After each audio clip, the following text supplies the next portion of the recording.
دشمن کی یہ تحریک ہے کہ مسلمان بچیوں کو گرفتار کیا جائے، ان کو مرتد بنایا جائے، اسلام سے پھیر دیا جائے، ان کو غیروں کا نام لیوا بنا دیا جائے، اور ہم ہاتھ پہ ہاتھ دھرے بیٹھے ہیں۔ پورے گاؤں، پوری بستیوں میں کوئی ایسا عالم دین میسر نہیں جو قرآن کے الفاظ کا ترجمہ اس کے معنی بتا دے۔ اللہ رب العزت نے انسان کو دنیا میں جتنی نعمتیں عطا کی ہیں، ان تمام نعمتوں میں سب سے بڑی نعمت اگر کوئی ہے تو وہ ایمان اور اسلام کی نعمت ہے۔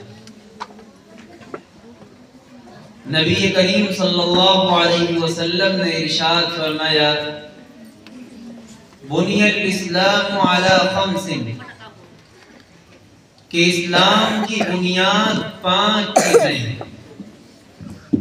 ان میں سے پہلی چیز جو رسول اللہ نے بیان فرمائی، آپ نے فرمایا شہادت اللہ الہ الا اللہ، اس بات کی گواہی دینا کہ اللہ کے سوا کوئی ذات عبادت کے لائق نہیں، وَأَنَّ مُحَمَّدٌ رَّسُولُ اللَّهِ، اور دل و جان سے اس بات کا اقرار کرنا کہ جناب محمد الرسول اللہ صلی اللہ علیہ وسلم اللہ کے آخری نبی، اس کے رسول، یہ ایمان۔ یوں تو اللہ تعالی نے زندگی گزارنے کے لیے انسان کو تمام نعمتیں عطا کی، انسان کے پاس کھانے پینے کی چیزیں بھی نعمت ہیں، حتیٰ کہ اس کا جسم بھی نعمت ہے، جسم کا ایک ایک عضو اللہ کی جانب سے انسان کے پاس نعمت ہے۔ اگر اللہ نے کان اور آنکھ سلامت بنائے ہیں تو یہ اللہ کی جانب سے نعمت ہے۔ اگر اللہ نے ہمارے ہاتھوں اور پیروں کو سلامت رکھا ہے تو یہ اللہ کی نعمت ہے۔ غرض یہ کہ انسان کی اپنی زندگی میں صبح سے لے کر شام تک تمام وہ چیزیں جن کو انسان استعمال کرتا ہے وہ سب اللہ کی نعمتیں ہیں، لیکن ان تمام نعمتوں میں سب سے اہم نعمت اللہ کی جانب سے اگر کوئی ہے تو ایمان کی نعمت ہے۔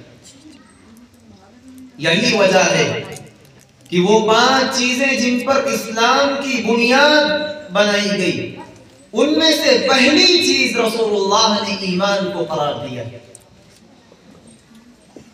نبی کریم علیہ السلام نے ایمان کی حفاظت کے لیے حکم فرمایا۔ حضرات انبیاء علیہ السلام نے اس ایمان کی حفاظت کی کوشش کی۔ قرآن پاک میں سیدنا یعقوب علیہ السلام کے واقعے کا ذکر ملتا ہے۔ قرآن ذکر کرتا ہے، أَن كُنتُمْ شُهَدَاءَ إِذْ حَضَرَ يَعْقُوبَ الْمَوْتُ، اے لوگوں بتاؤ کیا تم اس وقت موجود تھے جب سیدنا یعقوب علیہ السلام کو موت کا وقت آ پہنچا تھا؟ اذ قال لبنیہ ما تعبدون من بعدی، حضرت یعقوب نے اپنی اولاد کو جمع کیا، اپنے بیٹوں کو، اپنی بیٹیوں کو، اپنے نواسوں کو، سب کو جمع کیا، اور حضرت یعقوب علیہ السلام نے اپنی اولاد سے پوچھا تھا، بتاؤ ما تعبدون من بعدی، میں دنیا سے رخصت ہونے کو ہوں، میرے چلے جانے کے بعد تم کس کی عبادت کرو؟ اللہ کو اپنا پالنہار سمجھو گے یا اللہ کے علاوہ کسی اور کے سامنے سجدے کرنے لگو گے؟ یہ نبی ہے حضرت یعقوب علیہ السلام،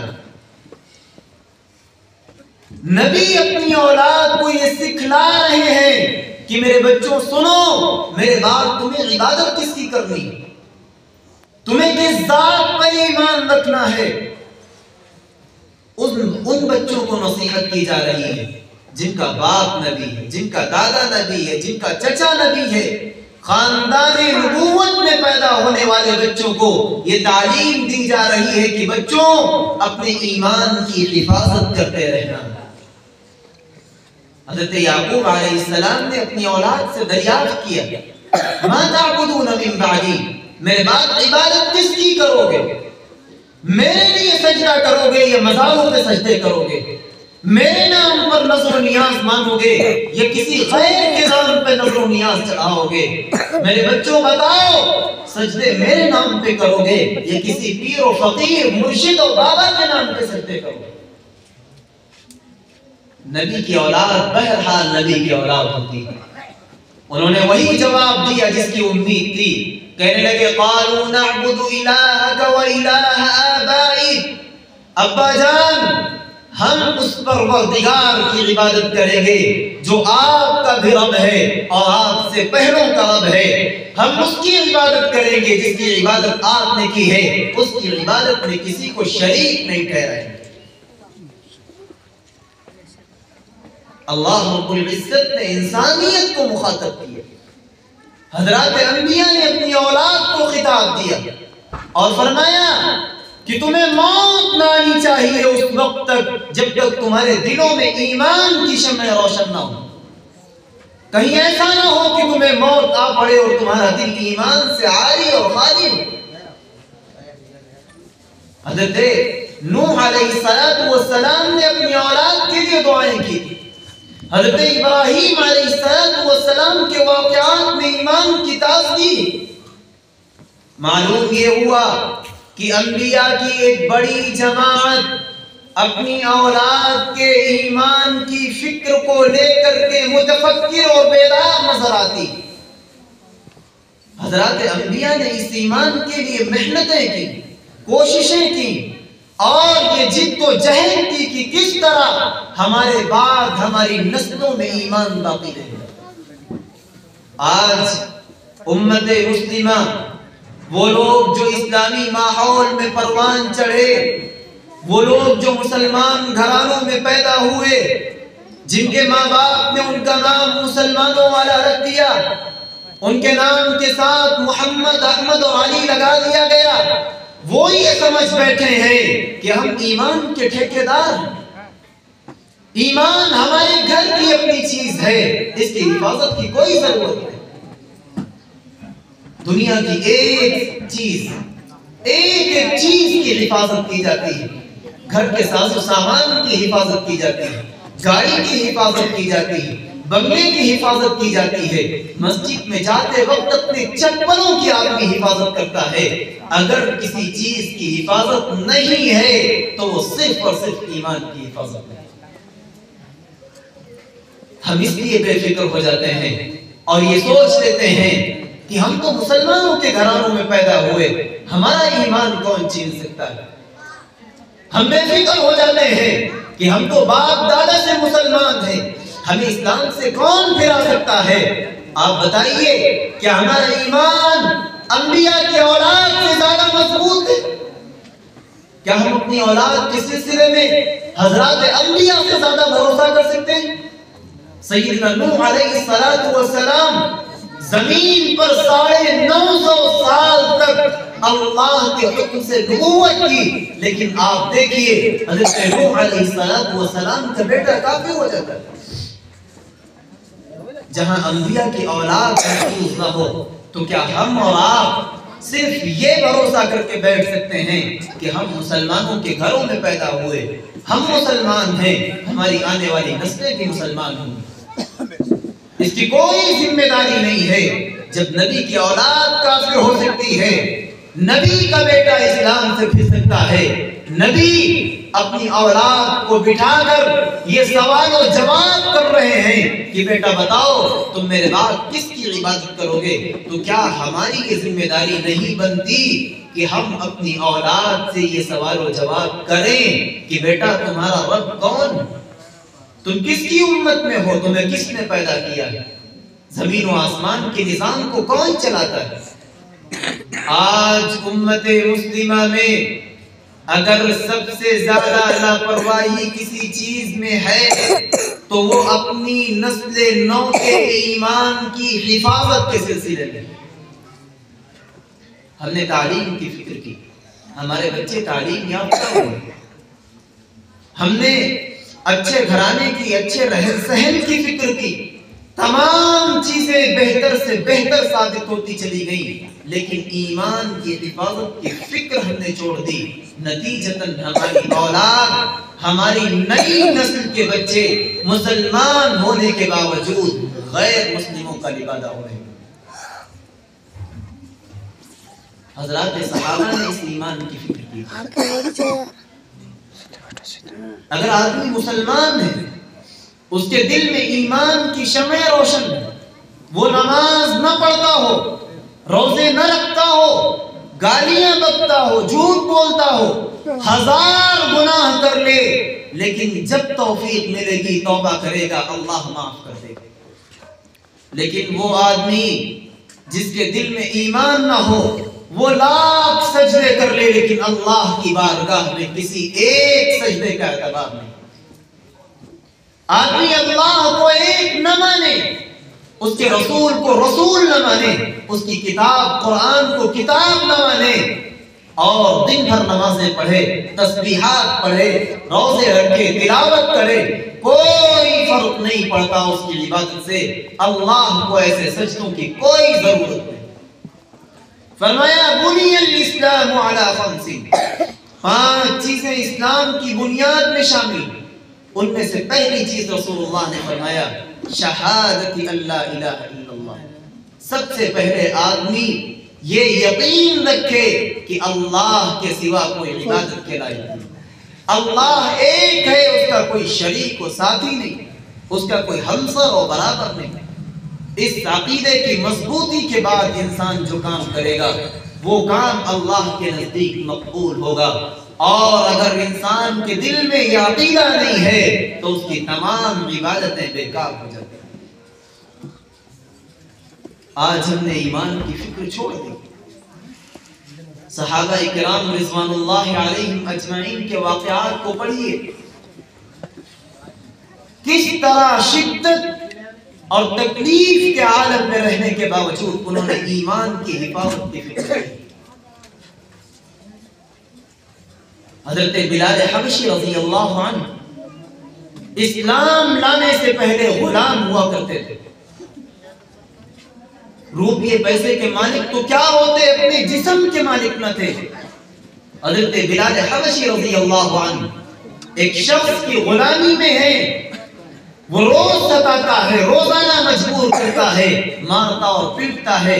حضرت بلال رضی اللہ عنہ نے اس بات کا تہیہ کر لیا کہ اب میں اپنے ایمان کی حفاظت کروں گا، اس کی فکر کروں گا۔ حضرت بلال کو اس کے آقا نے مارنا شروع کیا۔ حضرت ابوبکر صدیق رضی اللہ عنہ کا گزر ہوا، دیکھا کہ ایک شخص ہے اس کو مارا جا رہا ہے، قریب گئے اور جا کر کے پوچھا کیا واقعہ اور کیا ماجرا ہے۔ اس نے بتایا کہ میں اللہ کی ذات پر ایمان رکھتا ہوں اور آخری نبی کو اللہ کا رسول مانتا ہوں۔ گویا حضرت بلال نے یہ کہا کہ میں اپنے ایمان کی حفاظت کر رہا ہوں، اس حفاظت کے نتیجے میں مجھے سزایا جا رہا ہے۔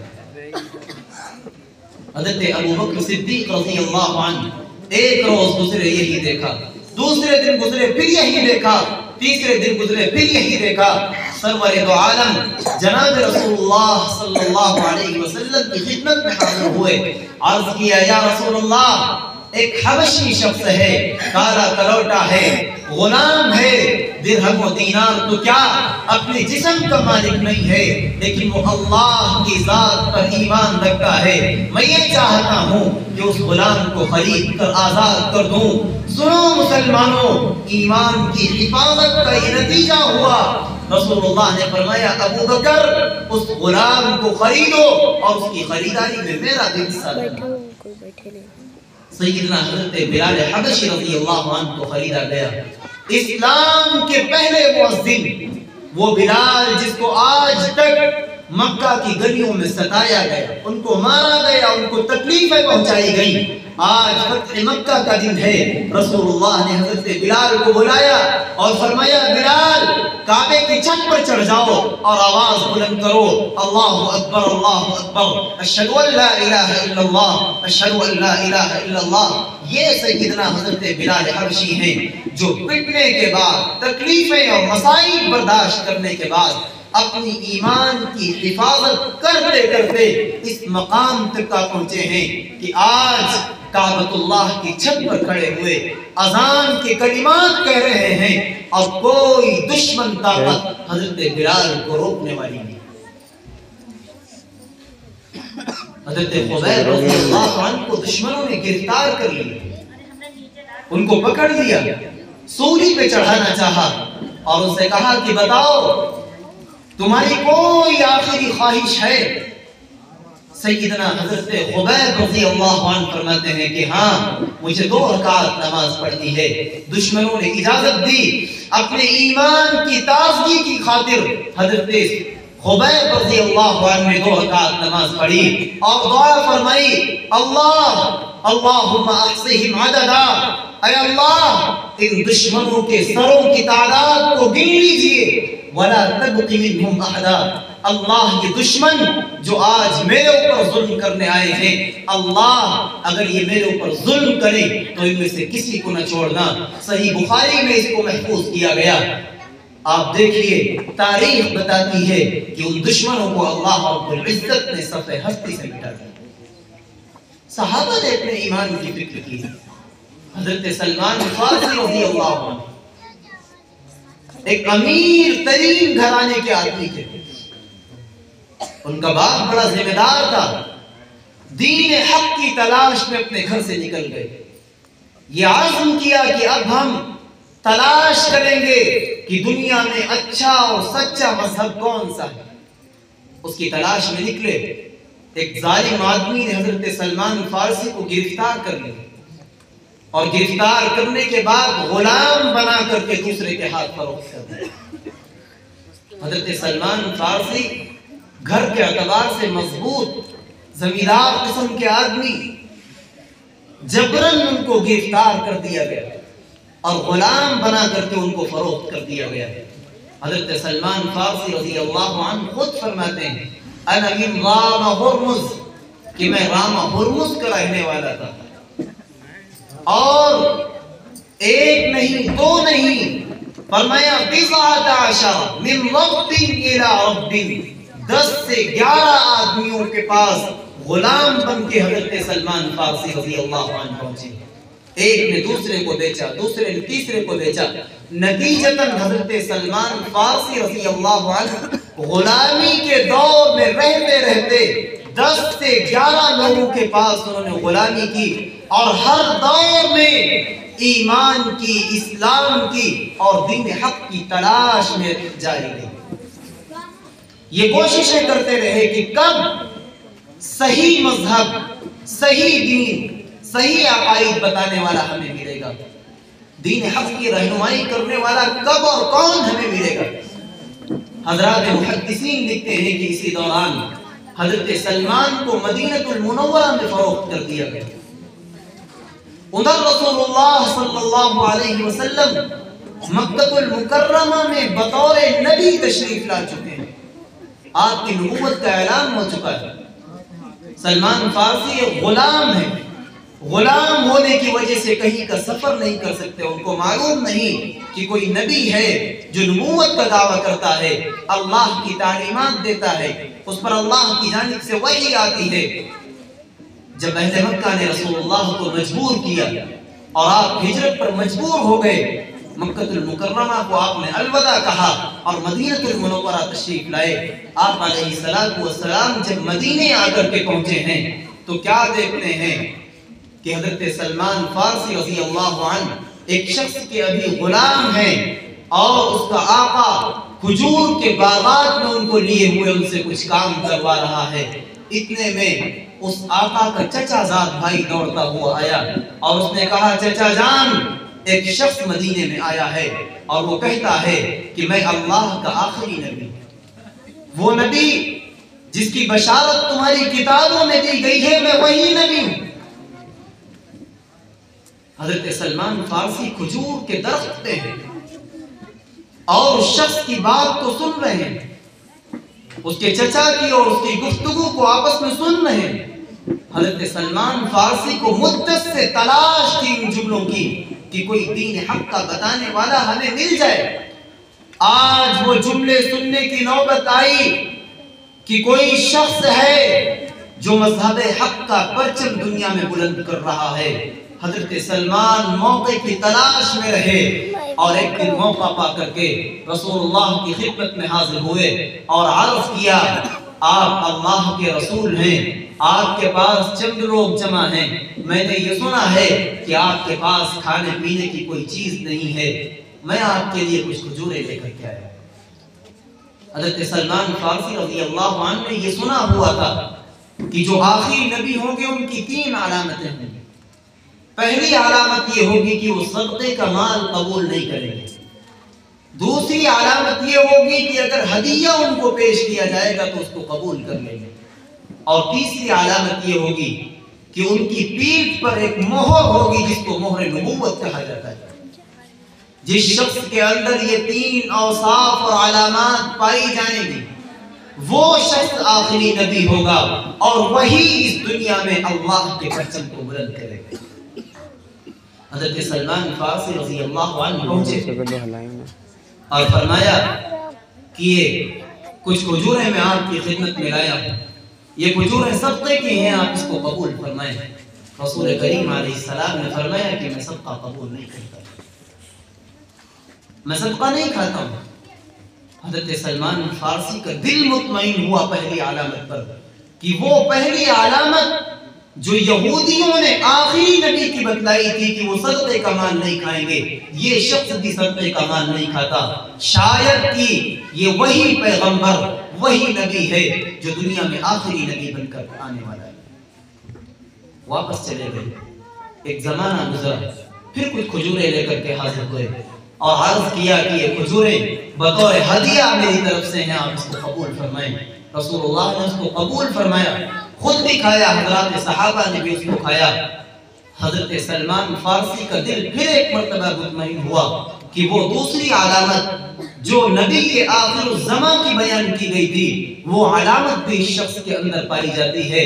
اب حضرت سلمان فارسی کو یہ لگنے لگا تھا کہ شاید یہی وہ شخص ہے جس شخص کے ہاتھ پر اللہ رب العزت نے آخری دین رکھا ہے، جس کے ہاتھ میں اللہ نے ہدایت رکھی ہے، شاید یہی وہ شخص ہے۔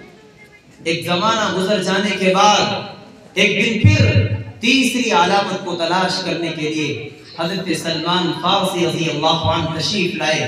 آپ علیہ السلام اپنے صحابہ کے درمیان مجلس میں تشریف فرما تھے۔ حضرت سلمان فارسی آئے اور آپ کے پیچھے کھڑے ہوئے۔ رسول اللہ سمجھ گئے کہ یہ سلمان فارسی کیا چاہتے ہیں۔ آپ نے چادر ہٹا دی اور آپ کی پیٹھ پہ ایک مہر ہوا کرتی تھی۔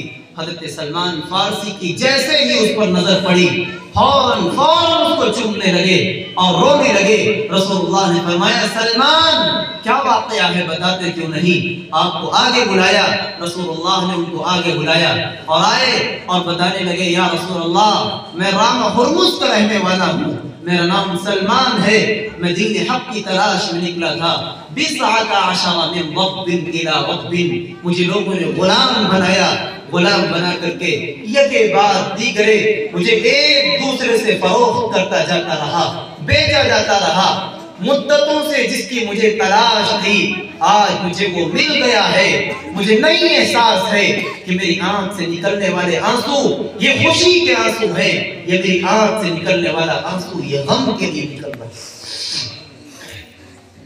وہ 3 علامات جو آخری نبی کی بیان کی گئی تھی، وہ تینوں علامات حضرت سلمان فارسی رضی اللہ عنہ نے رسول اللہ کے اندر تلاش کر لی، اس کو دیکھ لیا، فوراً رسول اللہ کے ہاتھ پر ایمان لائے اور کلمہ طیبہ پڑھا اور پھر جا کر کے اپنے آقا کی خدمت میں مشغول و مصروف ہو گئے۔ ایک دن رسول کریم علیہ السلام نے حضرت سلمان سے کہا کہ سلمان اپنے آقا سے بدل کتابت کر دو۔ بدل کتابت کا مطلب یہ ہوتا ہے کہ اپنے مالک سے کہو کہ تمہیں آزاد کر دے، اس کے مقابلے میں، اس کے بدلے میں جتنا پیسہ یا جو چیز بتائے گا اس کو دیا جائے گا۔ حضرت سلمان فارسی گئے اور اپنے مالک سے کہا کہ آپ مجھے آزاد کر دیں۔ اس نے ایسی شرط لگائی جو آزادی کے لیے تقریباً ناممکن ہوا کرتی۔ اس نے کہا سلمان تمہیں آزاد کر دوں گا لیکن 2 شرطیں۔ پہلی شرط یہ ہے کہ تم مجھے 40 اوقیہ سونا ادا کرو گے۔ حضرت سلمان جو سالہ سال سے غلامی کی زندگی بسر کرتے چلے آ رہے ہیں، ایک غلام آدمی جو اپنے جسم کا مالک نہیں ہے، وہ 40 اوقیہ سونا کا کیا مالک ہوگا؟ بھلا اس کے پاس کہاں سے آئے گا اتنا سونا کہ وہ اس کو ادا کرے پھر آزاد ہو؟